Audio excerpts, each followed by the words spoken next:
Hello guys, this is Ankit and once again welcome to W3 web school. और आज का video start करने से पहले W3 वेब स्कूल की पूरी टीम की तरफ से आप सभी लोगों को हैप्पी न्यू ईयर।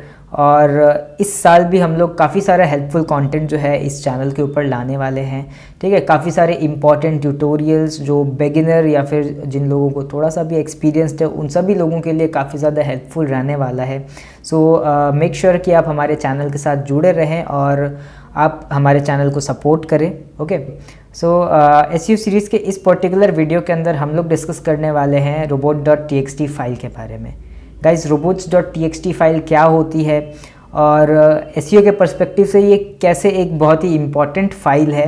ठीक है, ये सभी बिगिनर्स को जानना चाहिए। ठीक है, आप लोगों को पता होना चाहिए कि robots.txt फाइल हम लोग क्यों यूज़ करते हैं, ये कैसे काम करती है और एसईओ के पॉइंट ऑफ व्यू से इसकी इम्पोर्टेंस क्या है।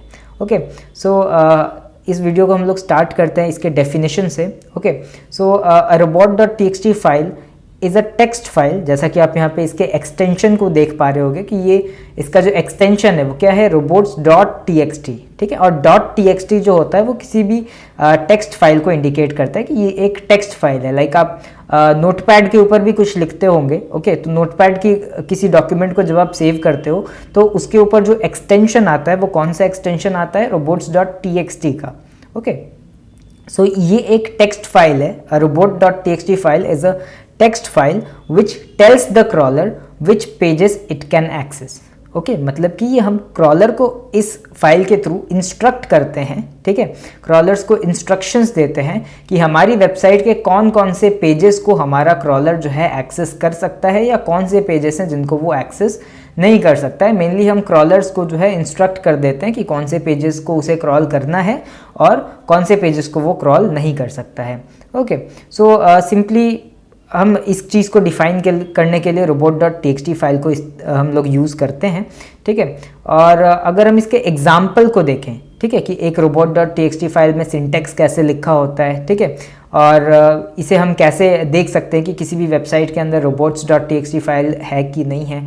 ठीक है, तो अगर हम लोग यहाँ पे एक एग्जाम्पल देखें तो आप देखोगे कि किसी भी वेबसाइट के अंदर robots.txt फाइल है कि नहीं है। इस चीज़ को टेस्ट करने के लिए आपको क्या करना है, उस पर्टिकुलर वेबसाइट का जो डोमेन है उसके एंड में आपको /robots.txt लिखना है। आपको इस चीज़ का ध्यान रखना है कि आपको यहाँ पे robots.txt ही लिखना है। ठीक है, आप और कोई वेरिएशन ना लिखें, लाइक आप robot.txt ना लिखें यहाँ पे, या फिर कोई कैपिटल लेटर वगैरह आप यहाँ पे ना यूज़ करें। ठीक है, आपको एग्जैक्टली यही लिखना है। ठीक है, सारे स्मॉल लेटर्स robots.txt। ठीक है, और जैसे ही आप इस चीज़ को यहाँ पे लिखेंगे तो इस टाइप की एक फाइल ओपन होगी। ठीक है, इस टाइप का एक पेज ओपन होगा जिसमें इस तरीके का कुछ सिंटेक्स लिखा होगा, या फिर आप बोल सकते हो कि क्रॉलर्स के लिए इंस्ट्रक्शंस लिखी होंगी। ठीक है, सो अगर आप यहाँ पे देखोगे तो इस टाइप से लिखा रहता है यूज़र एजेंट और उसके बाद यहाँ पे दिया हुआ है एक स्टार। ठीक है, स्टार का मतलब कि ये जो इंस्ट्रक्शंस यहाँ पे लिखी गई हैं ये सभी तरीके के क्रॉलर्स के लिए हैं। ठीक है, जैसे कि गूगल का अपना क्रॉलर होता है। ठीक है, बिंग का अपना क्रॉलर होता है। ठीक है, सारे सर्च इंजन्स के अपने अपने क्रॉलर होते हैं, बॉट होते हैं। ठीक है, तो ये जो इन्फॉर्मेशन यहाँ पे दी गई है, ये जो इंस्ट्रक्शंस यहाँ पे लिखी गई हैं, ठीक है, ये सभी तरीके के क्रॉलर्स को फॉलो करनी है। ठीक है, अगर हम यूज़र एजेंट के आगे सिर्फ गूगल बॉट लिखते तो ये जो इंस्ट्रक्शंस होती ये सिर्फ गूगल बॉट ही फॉलो करता। ठीक है, तो हमें चाहिए कि सारे बॉट्स जो हैं वो इस इंस्ट्रक्शन को फॉलो करें।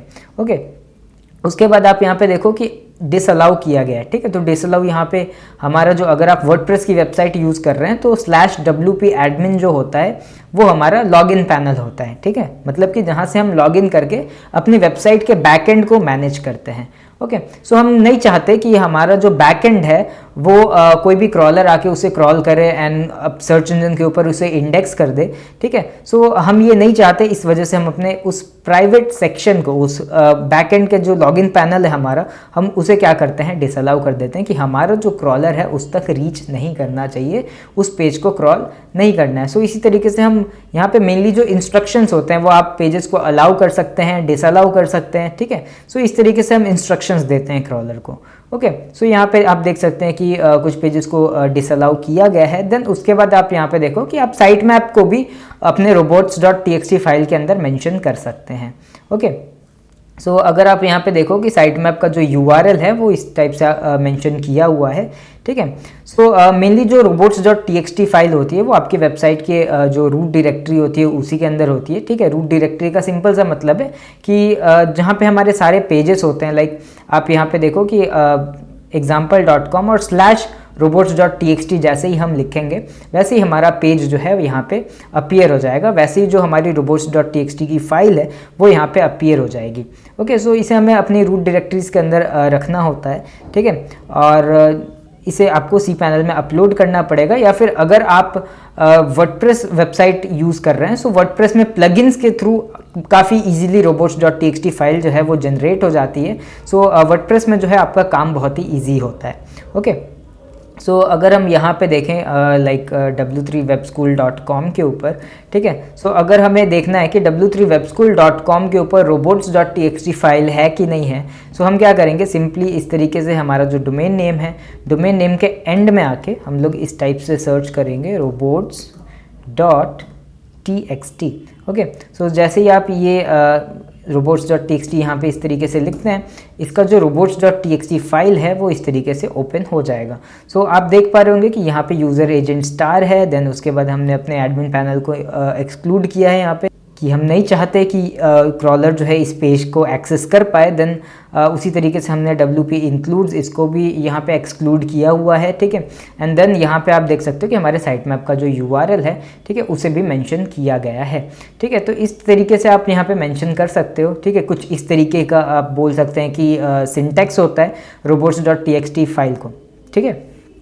सो सिंपल आपको इसी तरीके से जो है robots.txt फाइल को लिखना होता है। इसके अंदर जो सिंटैक्स होता है उसे इस तरीके से हमें लिखना होता है, ठीक है, जिससे हम क्रॉलर्स को इंस्ट्रक्शंस दे सकते हैं, ठीक है। अब समझते हैं कि एक robots.txt फाइल की इम्पोर्टेंस क्या है, ठीक है। अगर हम किसी पेज को क्रॉल करने से रोक सकते हैं, क्रॉलर को इंस्ट्रक्ट कर सकते हैं कि किसी एक पर्टिकुलर पेज को क्रॉल नहीं करना है, सो इससे हमें क्या फ़ायदा है, ठीक है। क्योंकि हम तो चाहते हैं कि हमारे जो मैक्सिमम पेजेस हैं, ठीक है, हमारे ज़्यादा से ज़्यादा पेजेस जो हैं वो क्रॉलेबल होने चाहिए, ठीक है, और वो गूगल के ऊपर इंडेक्स भी होने चाहिए, ठीक है। बट ऐसा हमेशा नहीं होता है, ठीक है। जैसा कि अभी हमने डिस्कस किया कि हमारे जैसे ये प्राइवेट पेज है, हमारा कोई एक प्राइवेट सेक्शन है जिसे हम चाहते हैं कि वो क्रॉल ना हो, वो गूगल के ऊपर इंडेक्स भी ना हो, ठीक है। तो ऐसे केसेस में हमें ऐसे पेजेस को डिसअलाउ करने की ज़रूरत पड़ सकती है। ओके, सो अब हम देखते हैं कि एक robots.txt फाइल की इम्पोर्टेंस क्या है और हम क्यों इन्हें यूज़ करते हैं। सो अगर आप यहाँ पे देखोगे तो जो फर्स्ट पॉइंट हमने लिख के रखा है, it gives instructions to the crawler, मतलब कि हमें क्रॉलर को इंस्ट्रक्शन दे सकते हैं कि कौन से पेज को क्रॉल करना है, कौन से पेज को क्रॉल नहीं करना है, ठीक है। जिससे हम काफ़ी मैनेज्ड वे में, ठीक है, काफ़ी ऑर्गेनाइज्ड वे में जो क्रॉलर है, ठीक है, या फिर जो हमारी वेबसाइट की क्रॉलेबिलिटी है उसको मैनेज कर सकते हैं कि वो कितनी ईजीली क्रॉल हो सकती है, ठीक है, कौन से पेजेस हमारे क्रॉल होंगे, कौन से पेजेस हमारे क्रॉल नहीं होने चाहिए। ये सारी चीज़ें जो हैं इस फाइल के थ्रू हम लोग मैनेज कर सकते हैं। सो उस पर्सपेक्टिव से ये बहुत ही इंपॉर्टेंट फाइल है। ओके, जो सेकेंड पॉइंट हमने लिख के रखा है यहाँ पे, you can disallow certain pages from being crawled, ठीक है, मतलब कि हम कुछ पेजेस ऐसे हमारे हो सकते हैं जिनको हम नहीं चाहते हैं कि वो क्रॉल हों, ठीक है। सो ऐसे केसेस में हम क्या कर सकते हैं कि उन पेजेस को डिसअलाउ कर सकते हैं। सो जो क्रॉलर है, ठीक है, क्रॉलर उन पेजेस को जो है क्रॉल नहीं करेगा।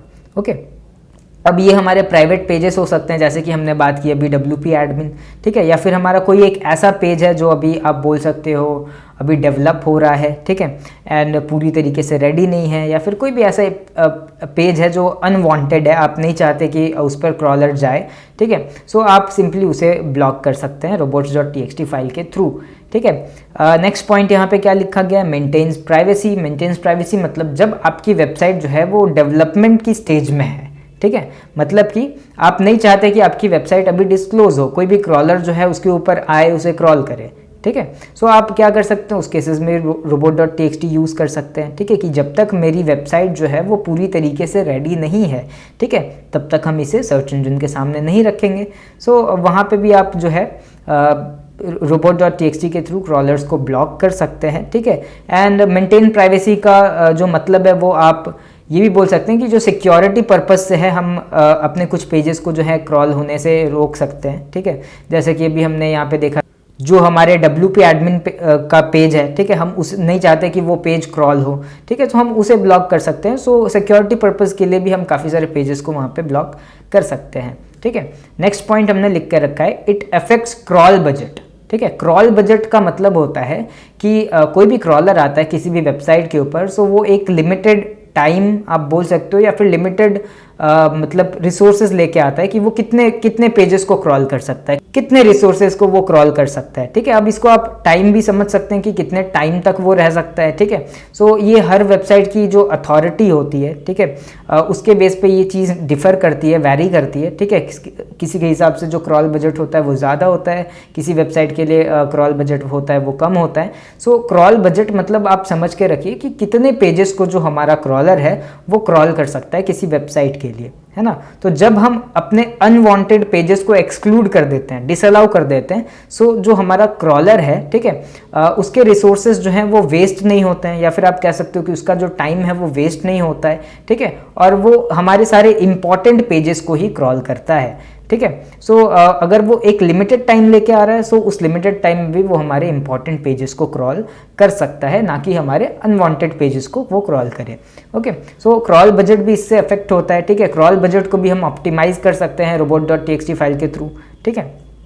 Then next point, crawlers can find site map easily, ठीक है। अब गाइज लास्ट वीडियो के अंदर हमने साइट मैप के बारे में डिस्कशन किया था कि साइट मैप एक्चुअली क्या होता है, और अगर क्रॉलर्स जो हैं साइट मैप को एक्सेस कर पाते हैं, सो वो किस तरीके से हमारे लिए हेल्पफुल होता है। अगर आपने वो वीडियो अभी तक नहीं देखी है, मेक श्योर आप एक बार वो वीडियो चेकआउट कर लीजिए। सो साइट मैप के बारे में जो सारी चीज़ें हैं वो आपके लिए क्लियर हो जाएंगी।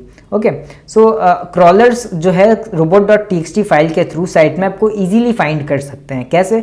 जैसा हमने अभी यहाँ पे डिस्कस किया कि हम यहाँ पे अपने साइट मैप को भी मेंशन कर सकते हैं। अब कोई भी क्रॉलर आएगा हमारी वेबसाइट के ऊपर, तो वो सबसे पहले robots.txt फाइल में चेक करेगा, ठीक है, कि कौन से पेजेस को वो क्रॉल कर सकता है, कौन से पेजेस को नहीं क्रॉल कर सकता है, और यहीं पे उसे हमारे साइट मैप का भी URL मिल जाता है। सो वो साइट मैप के URL में एंटर हो जाता है, और एक बार वो साइट मैप के साथ इंटरैक्ट कर पाता है, सो उसे हमारे सारे इंपॉर्टेंट URLs जो हैं वो हमारे साइट मैप के अंदर मिल जाते हैं। ओके, और वो वहीं से क्विकली जो है हमारे पेजेस को क्रॉल कर सकता है। सो साइट मैप को फाइंड करने में भी काफ़ी आसानी होती है अगर हमने robots.txt फाइल जो है यहाँ पे यूज़ की हुई है। सो आई होप कि आपको ये टॉपिक जो है वो क्लियर हुआ होगा कि robots.txt फाइल क्या है और इसके यूजेस क्या हैं, ठीक है, इसकी इंपॉर्टेंस क्या है SEO के पर्सपेक्टिव से। और आगे आने वाली वीडियो के अंदर हम लोग ये भी डिस्कस करेंगे कि कैसे हम एक साइट मैप को या फिर एक robot.txt फाइल को cPanel के अंदर अपलोड कर सकते हैं, कैसे हम एक robots.txt फाइल को वर्डप्रेस में जनरेट कर सकते हैं, ठीक है। सो ये सारे टॉपिक्स जो हैं, यानी कि प्रैक्टिकली आप इन चीज़ों को कैसे इम्प्लीमेंट कर सकते हैं, ठीक है, फिर चाहे वो साइट मैप हो, robots.txt फाइल हो, ठीक है, इन सारी चीज़ों से रिलेटेड जो प्रैक्टिकल वीडियोज़ हैं वो हम आगे आने वाले वीडियोज़ के अंदर करने वाले हैं। So make sure to subscribe to this channel, ताकि आप वो वीडियोज़ जो हैं वो उनको मिस ना कर जाओ। ओके, सो आई होप कि आपको सारी चीज़ें जो हैं वो समझ में आई होंगी, robot.txt फाइल और उसकी इंपॉर्टेंस वगैरह। अगर आपको इससे रिलेटेड कोई भी डाउट है, सो मेक श्योर आप कमेंट सेक्शन में इस चीज़ को पूछिए। हम मिलते हैं किसी और वीडियो में। Till then, bye.